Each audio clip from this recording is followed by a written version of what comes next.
Assalamualaikum warahmatullahi wabarakatuh. Selamat pagi. Salam sejahtera untuk kita semua. Bagaimana kabar kalian hari ini? Semoga kalian semua selalu dalam keadaan sehat walafiat ya. Amin, amin, ya robbal alamin. Oke, nggak terasa sekali liburannya sudah selesai dan sekarang kita harus masuk sekolah seperti biasanya walaupun masih dalam pembelajaran jarak jauh. Tapi itu semua tidak menghalangi semangat kita untuk tetap melakukan proses pembelajaran. Baik anak-anak, mungkin kalian belum mengenal ibu, maka pada kesempatan kali ini, Ibu ingin memperkenalkan diri secara singkat kepada kalian. Nama Ibu Niken Astri Danialita, biasa dipanggil Ibu Niken. Di semester 2 ini, kita akan bertemu di mata pelajaran Sejarah Peminatan. Untuk perkenalannya cukup di sini dulu aja ya. Nanti kalau ada yang ingin kalian tanyakan, bisa langsung personal chat ke Ibu. Dan nanti, seiring dengan berjalannya waktu, Ibu juga akan lebih mengenal kalian. Oke, Ibu juga ingin mengucapkan selamat tahun baru kepada kalian semua. Semoga di tahun ini kita bisa lebih baik dari tahun sebelumnya dan yang belum tercapai di tahun sebelumnya bisa tercapai di tahun ini. Amin. Oke. Sebelum kita masuk ke pembelajaran, alangkah baiknya kita berdoa dulu menurut agama dan kepercayaan kita masing-masing. Berdoa dimulai.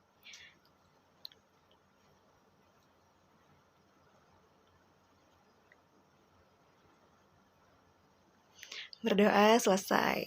Oke, kita langsung aja masuk ke materinya dan kalian bisa simak penjelasannya berikut ini. Historiografi. Tujuan dari pembelajaran ini adalah peserta didik mampu menganalisis ciri-ciri dari historiografi tradisional, kolonial, dan modern, dan menyajikan hasil kajian ciri-ciri historiografi tradisional, kolonial, dan modern dalam bentuk tulisan dan/atau media lainnya.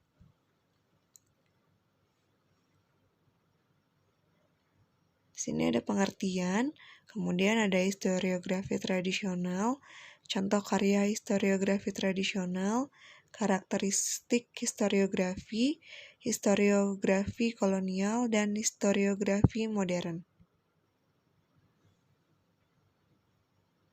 Pengertian historiografi. Historiografi terbentuk dari dua akar kata, yaitu histori atau sejarah dan graf atau tulisan. Jadi historiografi artinya adalah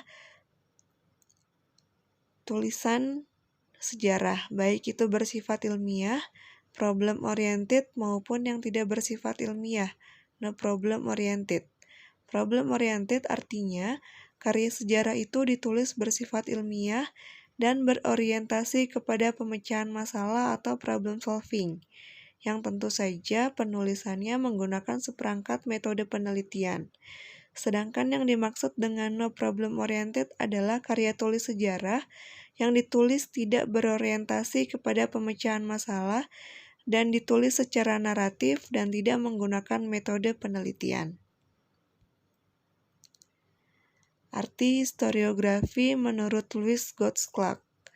Historiografi merupakan bentuk publikasi, baik dalam bentuk tulisan maupun secara lisan, mengenai suatu peristiwa atau kombinasi peristiwa-peristiwa pada masa lampau. Historiografi diartikan sebagai hasil karya berupa tulisan atau bacaan. Mengenai sejarah yang meliputi juga sejarah lisan. Historiografi adalah proses penulisan sejarah sebagai penerapan aspek serba interpretatif dalam metode sejarah untuk menyusun sintesis sejarah yang dilandasi oleh penelitian yang seksama melalui heuristik, kritik terhadap sumber-sumber sejarah, dan selektif terhadap fakta-fakta sejarah. Historiografi merupakan kegiatan dalam kerja keilmuan di bidang sejarah yang menghasilkan tulisan-tulisan sebagai kategori pemikiran teoritis dan metodologis mengenai masalah-masalah dalam penelitian dan proses penelitian sejarah. Historiografi tradisional. Corak penulisan sejarah yang banyak ditulis oleh para pujangga keraton, karya-karya mereka bertujuan untuk melegitimasi kedudukan raja. Historiografi pada masa itu mempunyai ciri-ciri magis, religius, bersifat sakral, menekankan kultus, dewa raja, dan mitologi, bersifat anakronisme, etnosentrisme, dan berfungsi sosial psikologis untuk memberi kohesi pada suatu masyarakat tentang kebenaran-kebenaran kedudukan suatu dinasti. Istilah untuk menyebutkan historiografi tradisional ada babat, serat kanda, sajarah, carita, wawacan, hikayat, sejarah, tutur, salsilah, cerita-cerita manurung. Historiografi tradisional itu berkembang setelah suatu kelompok dalam masyarakat Indonesia membentuk suatu kesatuan politik. Dengan timbulnya kerajaan atau kehidupan bangsa dalam suatu kesatuan politik, dibina pula historiografi yang menghasilkan naskah sebagai karya sastra sejarah. Pembinaan historiografi diselenggarakan di pusat kerajaan di berbagai daerah di Indonesia. Karya sastra sejarah yang dihasilkan terdiri dari naskah-naskah dalam bahasa-bahasa daerah dan sejarah di dalamnya masih difungsikan sebagai mitos. Contoh karya sejarah berbentuk historiografi tradisional. Pertama, babat tanah Pasundan, babat Parahyangan, babat tanah Jawa, Pararaton, Nagara Kertagama, babat Galuh, babat Sriwijaya, dan lain-lain. Sedangkan karya historiografi tradisional yang ditulis para pujangga dari kerajaan Islam diantaranya babat Cirebon, yaitu karya dari kerajaan Islam Cirebon, babat Banten, yaitu karya dari kerajaan Islam Banten, babat Diponegoro, yaitu karya yang mengisahkan kehidupan Pangeran Diponegoro, babat Demak, yaitu karya tulis dari kerajaan Islam Demak, dan babat Aceh. Karakteristik historiografi tradisional bersifat istana atau keraton sentris yang mengungkapkan kehidupan keluarga istana atau keraton, dan ironisnya, rakyat jelata tidak mendapat tempat di dalamnya. Dengan alasan rakyat jelata dianggap ahistoris.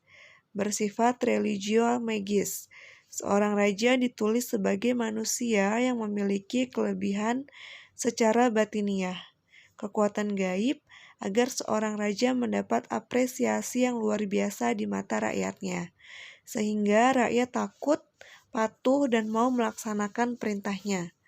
Rakyat memandang raja sebagai perwujudan atau perwakilan dari Tuhan. Kemudian bersifat regiosentrisme.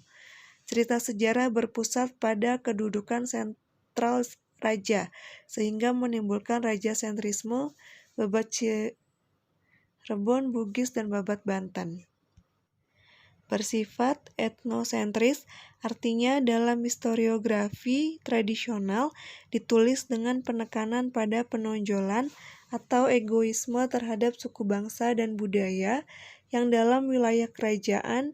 Bersifat psikopolitis sentrisme, artinya historiografi tradisional ditulis oleh para pujangga sangat kental dengan muatan-muatan psikologis seorang raja, sehingga karya historiografi tradisional dijadikan sebagai alat politik oleh sang raja dalam rangka mempertahankan kekuasaannya.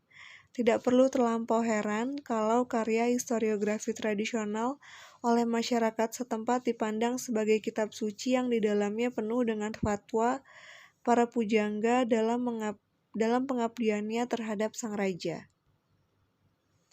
Namun, historiografi tradisional dalam batas-batas tertentu dapat dijadikan sumber untuk penulisan sejarah karena masih dapat mengambil nama tokoh, nama wilayah atau daerah, dan tahun kejadian. Baik anak-anak, itu tadi materi kita hari ini. Untuk video pembelajarannya cukup sampai di sini. Mengenai tugas dan lain-lain kita bahas di grup WhatsApp. Terima kasih sudah menyimak video ini, semoga bermanfaat untuk kalian. Wassalamualaikum warahmatullahi wabarakatuh. Bye-bye.